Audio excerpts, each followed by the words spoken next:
வணக்கம் அன்புறவுகளே, எல்லாரும் எப்படி இருக்கிறீங்க? நல்லா இருக்கிறீங்களா? நான் இன்றைக்கு கேரட் சேர்த்து ரைஸ் செய்திருக்கிறேன். நாங்கள் எப்படி செய்கிறோன்றதை பார்ப்போம். சிம்பிளாக ஒரு டேஸ்ட்டாக சீரகம் சேர்த்துருக்கேன். அதனோட கருவேப்பிலை, வெங்காயம், பச்சை மிளகாய் சேர்த்து லேசாக கொஞ்சம் இதை வதங்க விடுவோம். வெங்காயம் வதங்கட்டும். நிறைய பேர் எங்களோட காணொளி பார்க்குறீங்க, சப்போர்ட் பண்ணுறீங்க. அனைத்து உறவுகளுக்கும் ரொம்ப ரொம்ப நன்றி. வெங்காயம் வதங்கின பிறகு நான் காரத்துக்கு கொஞ்சம் மிளகாய்த்தூள், சீரகத்தூள், மசாலாத்தூள், மிளகுத்தூள் சேர்க்குறேன். அதையும் அந்த எண்ணெயோட கொஞ்சம் மிக்ஸ் பண்ணணும். எண்ணெயில் மிக்ஸ் பண்ணினா தான் நல்லா இருக்கும். தனி மிளகாய்த்தூள் கொஞ்சம் சேர்த்துருக்குறேன். அதுக்கு பிறகு துருவி வச்சிருக்கிற கேரட், நான் 2 கேரட் சேர்த்துருக்கேன், 3 கேரட் சேர்த்துருக்குறேன்.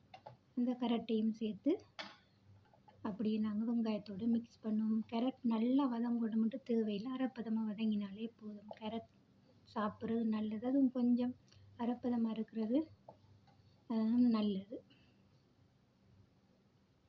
கேரட் லேசாக வதங்க விட்டுட்டு மேலுக்கு கொஞ்சம் உப்பு போடுவோம். மேலால் உப்பையும் போட்டு கொஞ்சம் கிளறிட்டு நான் 3 முட்டை அவிச்செடுத்து துருவி எடுத்துருக்கிறேன். 3 முட்டை அதையும் அந்த கேரட்டோடு சேர்ப்போம். இது அவசரத்துக்கு நாங்கள் கறி ஒன்றும் சமைக்கலாட்டி டக்குண்டு இப்படி கேரட்டை துருவி போட்டு முட்டையும் அவிச்சு போட்டு சிம்பிளாக டக்குண்டு ஒரு சாப்பாடு நாங்கள் செய்து கொடுக்கலாம். முட்டையும் சேர்த்து அதோட மிக்ஸ் பண்ணி போட்டு நான் பாசுமதி ரைஸ் வடிச்செடுத்து வச்சிருக்கிறேன். கொஞ்சமாக ஒரு 3 பேருக்கு போதுமான அளவு. இப்போ அந்த ரைஸையும் நாங்கள் அதனோட சேர்ப்போம்.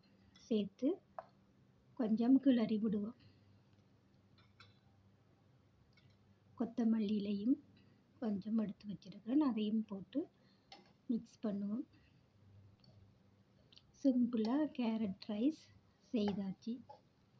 பிடிச்சிருந்தா நீங்கள் ஒரு தடவை ட்ரை பண்ணி பாருங்கள். நிறைய பேர் எங்களோட காணொளி பார்க்குறீங்க, சப்ஸ்கிரைப் பண்ணாமல் பார்க்குறீங்க. நீங்கள் சப்ஸ்கிரைப் செய்து விட்டு பார்த்தா அது எங்களுக்கு பெரிய ஒரு சப்போர்ட்டாக இருக்கும். பாருங்கள், ரைஸ் செய்து முடிஞ்சு. ஒரு ஹெல்த்தியான உணவு தான். கேரட் சாப்பிட்றது மிகவும் நல்லது. பாருங்கள் எப்படி இருக்குன்னு சொல்லி. இதில் நாங்கள் காஜு, ப்ளம்ஸ் எல்லாம் சேர்க்கலாம். இன்றைக்கு நான் மட்டன் குழம்பு இருக்குது, அதோட சாப்பிட போகிறேன். பிடிச்சிருந்தா சப்போர்ட் பண்ணுங்க உறவுகளே.